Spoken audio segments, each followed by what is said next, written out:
Bonjour, à nouveau, Marie-Françoise, en face de vous pour vous présenter l'atelier RACI, sachant qu'on l'avait déjà vu dans la phase de cadrage.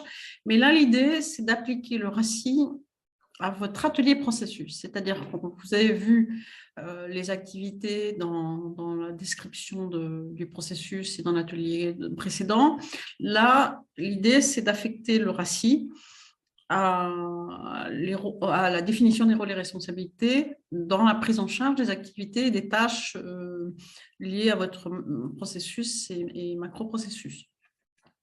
Donc, je vous le remets en mémoire. L'objectif du RACI, c'est de clarifier les rôles et responsabilités au sein d'un processus, d'un service, d'une organisation, qui permet de qualifier qui fait quoi, d'identifier les redondances de fonctions, d'évaluer la répartition des rôles en termes de charge de travail et évaluer les modes de coordination.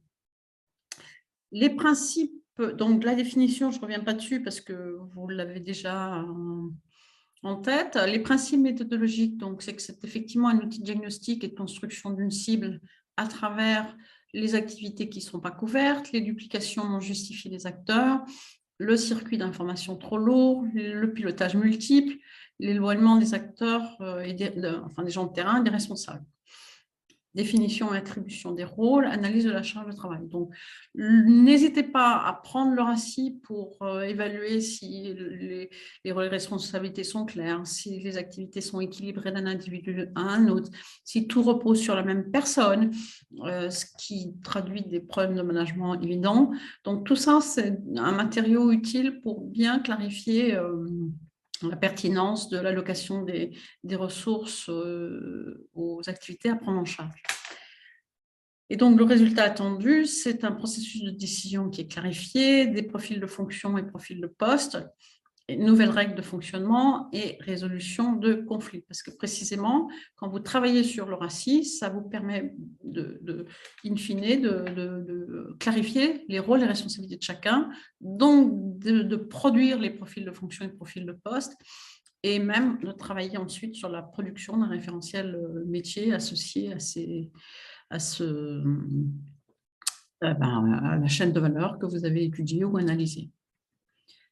Donc, je rappelle aussi la construction du RACI, déterminer la liste de tous les acteurs concernés,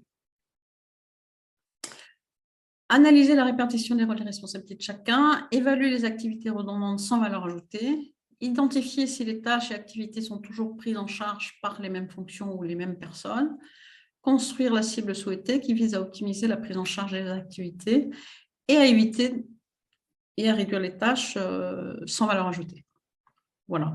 Donc, un exemple, là aussi, emprunté à un macro-processus de prise en charge de patients aux urgences. Donc, vous voyez là, ce qui est important, c'est quand vous construisez votre atelier RACI, c'est de lister toutes les activités à prendre en charge. Ensuite, tous les acteurs qui sont concernés à un moment donné. Et vous prenez avec un post-it, et avec chaque post-it, sous le nom de la fonction, eh bien, vous affectez soit un R, soit un I, soit un C, soit un R. Vous voyez pour à quel moment la personne est responsable ou en responsabilité d'arbitrage, ou bien si la personne est en charge de l'activité, et donc auquel cas vous mettrez un A. Et qui on doit consulter pour arriver à l'activité correctement prise en charge sur chacune de ce macro-processus ou micro-processus. Et donc, la façon d'analyser le RACI, c'est se poser les questions. Quelles sont les activités qui ne sont pas couvertes? Est-ce qu'il y a de la redondance? Est-ce que c'est utile qu'on sollicite telle et telle personne? Est-ce que la personne amène de la valeur ajoutée? Est-ce qu'il y a un risque de pilotage multiple, c'est-à-dire il y a plusieurs pilotes dans l'avion, et du coup on ne sait pas qui fait quoi et on perd un temps fâcheux à clarifier le sujet, en tout cas pour les collaborateurs et les équipes. Est-ce qu'effectivement on perçoit que tout repose sur le chef, et auquel cas ça c'est aussi préoccupant parce que ça veut dire aussi qu'on n'est pas sur un management collaboratif. et puis, in fine, en tirer des enseignements. Et si vous êtes sur la construction d'une cible, eh bien, vous formalisez une phrase du style, par exemple, l'accueil du patient relève, l'accueil du patient est pris en charge par l'IOA, qui consulte l'ASH sur tel et tel sujet et qui soumet à arbitrage au chef de service l'affectation du patient. Voilà. Donc, tout ceci donne lieu à une règle de fonctionnement que vous écrivez et qui constitue du coup les règles de bonne pratique de prise en charge des activités que vous avez à traiter sur vos missions, sur vos responsabilités. Donc là, c'est juste une matrice qui vous permet de reprendre la production d'un RACI en atelier, mais vous pouvez parfaitement l'adapter à votre propre contexte.